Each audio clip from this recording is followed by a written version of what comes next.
What is going on, guys? Flashverse here, and welcome back to another video on James Gunn's DCU. And recently we had the main heroes of the DCU being revealed, so these characters will essentially be the main Justice League members of the DCU. They will be the main focal points of James Gunn's universe. And this reveal is very interesting because obviously there would be characters you would already expect to be the main focal points of James Gunn's DC universe as a whole. But there's been a lot of people questioning a certain character being included in the mix, and it seems to be a bit controversial because it can be argued that other heroes should have been in that spotlight. And I can see where you're coming from. There definitely could have been other heroes that could have been in that spotlight, so it does feel a bit weird. But let's break it down and I will give you guys my overall thoughts on it.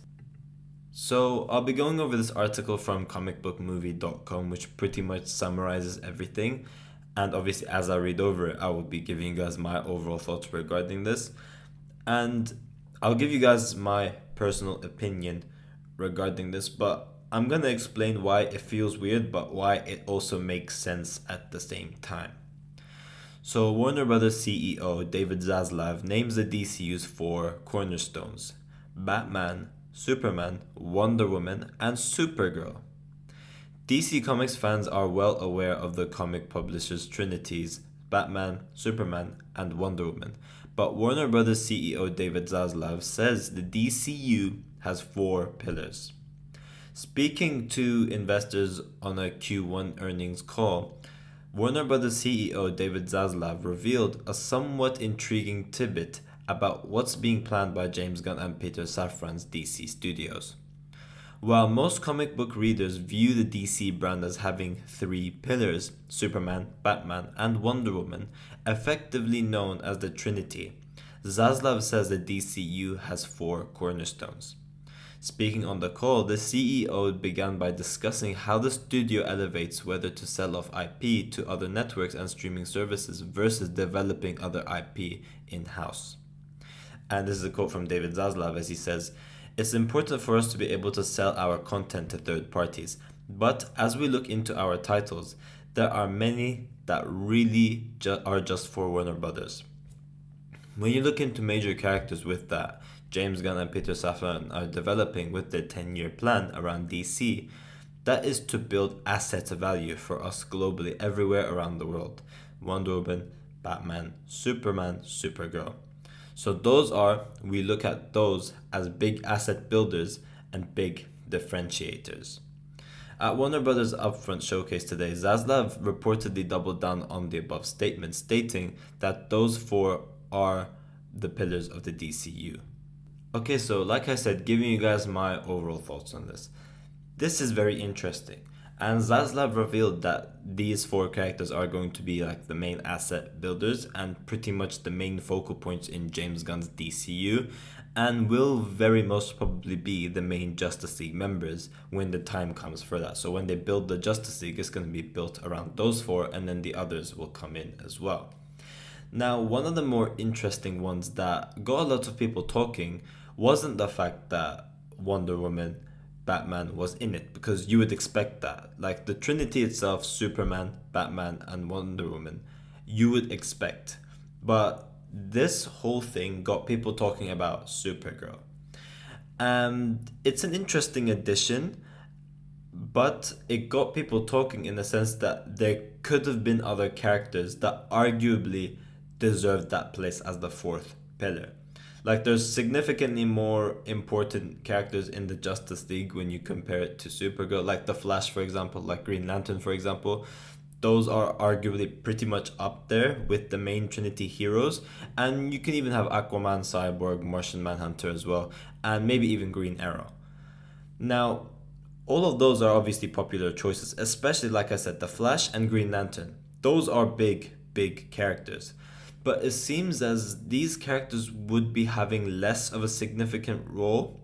But like I said, it doesn't mean that these characters do not have a big role, because obviously Green Lantern and the Flash, they are big characters in DC and will no doubt have something very important to do eventually. Like for example, when we have with Marvel, like we had with the MCU, they introduced Spider-Man, their most popular character, way later on in the MCU. They've had Captain America, Iron Man. They had those 6 Avengers first, and then they eventually had Spider-Man like throughout like the middle of the MCU. So they didn't even bring Spider-Man in, which is their most popular hero, until like the very middle. So the same thing could be over here. Just because they're not in it right now, it doesn't mean that they're not gonna have a big of a role yet, or it just doesn't mean that, you know, they're gonna have less of a significance. It's that these are the characters they're taking priority of as of now.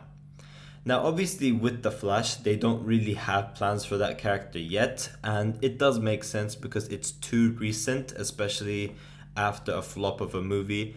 And, you know, James Gunn did specifically say like they're not gonna focus on the Flash just yet. Now, obviously, Green Lantern is getting his own TV show with the Lanterns. We do have many other Justice League characters, or just DC characters in general, that we're getting in the DCU. Obviously, like with the multiple projects we're having a plethora of superheroes coming in, but those 4 characters are going to be the main centers of the DCU. But here is why Supergirl makes sense. I personally believe that the reasoning behind this is just to show that the super family is going to have a very big role in the DCU. That Superman is going to be your Captain America over here. He is the main guy in James Gunn's DCU, and having Supergirl there just further emphasizes the significance that Superman's going to have in the DCU, and just the significance the super family will have overall in the DCU. Like, you're having your Superman movie, and right after that you're focusing on another Kryptonian. So it's just to show how much big of a role that this super family is going to have. Now, like I said, Superman, it's the first DCU film. This is the one that properly kickstarts all. And obviously the next film in production right now is that of Supergirl. So those are the 2 back-to-back films. And like I said, they're back-to-back Kryptonian-focused films. And obviously they're related. Kara Zor-El and Kal-El, they're related. Now, I personally think, like I said, it just shows the importance of what Superman's going to have and how they're going to build onto that superverse, shall we say, or how they're going to build the DCU around Superman and like his whole legacy, shall we say. It is a little weird, like I said, because although Supergirl is her own character, they are too similar with Superman. And like, I would say, what's the point of having 2 very similar characters and you're having them as the most focal points? Like, you could have rather had someone else in that place. And I would speak for most people saying that the Flash or Green Lantern arguably would have been the higher top contenders as well. Those would have been like the more popular ones if Supergirl wasn't an option. But obviously we should trust James Gunn's plan, because James Gunn knows what he's doing at the end of the day. And if Supergirl is there, it is for a reason. Like I said, just because Green Lantern or the Flash or other characters are not there, it doesn't mean they're not going to have some sort of a role, or like a big role eventually. Because especially with the Flash and Green Lantern, they are far too popular characters to, you know, undermine their significance in the whole DCU as a whole.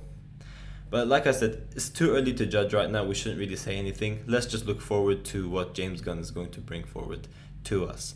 But yeah, guys, thanks for watching. If you guys have enjoyed the video, please give a like and subscribe. Be sure to let me know in the comment section down below what you guys think about all of this as well. I'm interested to see all of your thoughts towards all of this. And yeah, I will see you guys in my next video.